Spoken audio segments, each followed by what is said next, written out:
नमस्ते। The Bodhi path पर आपका स्वागत है। आज हम भगवान बुद्ध की प्रेरणादायक यात्रा पर एक संक्षिप्त कहानी साझा करेंगे। सिद्धार्थ गौतम से लेकर बुद्ध बनने तक के इस सफर में हम उनकी शिक्षाओं और अनुभवों को जानेंगे। चलिए इस आध्यात्मिक यात्रा पर एक नजर डालते हैं। भगवान बुद्ध, जिनका जन्म सिद्धार्थ गौतम के नाम से हुआ था, का जीवन एक प्रेरणादायक यात्रा है। उनका जन्म लगभग 563 ईसा पूर्व में लुम्बिनी, अब नेपाल में हुआ था। उनके पिता राजा शुद्धोधन और माता महारानी माया देवी थे। सिद्धार्थ का जन्म एक महल में हुआ और उनके जीवन की शुरुआत एक विलासिता भरे वातावरण में हुई। 1.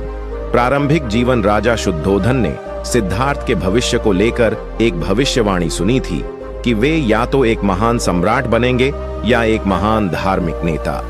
उन्होंने सिद्धार्थ को किसी भी दुख से बचाने के लिए उन्हें महल के अंदर ही रखा। सिद्धार्थ को बगैर किसी बाहरी संसार के दर्शन के जीवन जीने को मजबूर किया गया। 2. 4 दृश्यों की प्राप्ति। सिद्धार्थ की उम्र 29 वर्ष की हुई और वे एक दिन महल से बाहर जाने का निश्चय करते हैं। उन्होंने 4 अलग अलग दृश्यों का सामना किया। एक बूढ़ा आदमी, एक बीमार व्यक्ति, एक मृत शरीर और एक सन्यासी।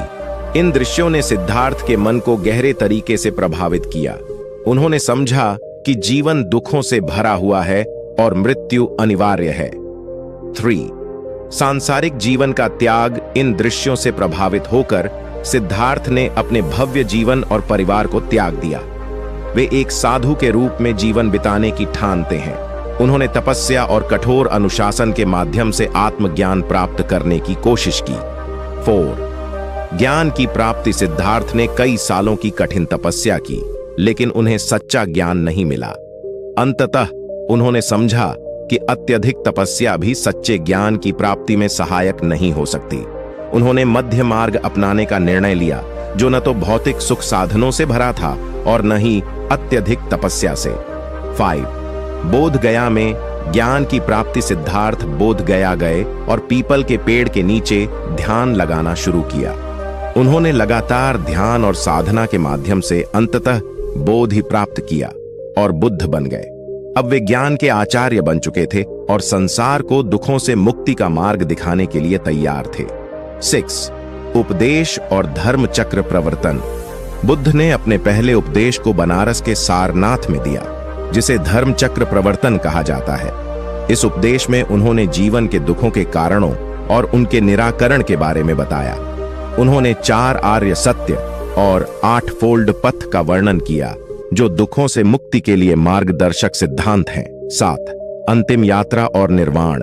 सभी जगहों पर अपने उपदेश फैलाने के बाद बुद्ध ने 80 वर्ष की आयु में कुशीनगर में अपनी अंतिम सांस ली। उनका जीवन और शिक्षाएं आज भी लाखों लोगों के लिए प्रेरणा का स्रोत है। 8. उपसंहार। भगवान बुद्ध का जीवन और उनका उपदेश एक गहरी अंतर्दृष्टि प्रदान करते हैं कि कैसे मनुष्य अपने जीवन को सुखमय और शांतिपूर्ण बना सकता है। उनके द्वारा बताई गई राह पर चलकर लोग अपने जीवन में सच्चे सुख और शांति प्राप्त कर सकते हैं। अगर आपको हमारी कहानी पसंद आई हो और आप और ऐसे प्रेरणादायक और ज्ञानवर्धक कंटेंट देखना चाहते हैं, तो कृपया हमारे चैनल को सब्सक्राइब करें। सब्सक्राइब करने से आप हमारे नवीनतम वीडियो और कहानियों के अपडेट्स तुरंत पा सकेंगे। इससे हमें बहुत मदद मिलेगी और हम और भी बेहतरीन सामग्री आपके लिए पेश कर सकेंगे। हमारे साथ जुड़े रहने के लिए धन्यवाद।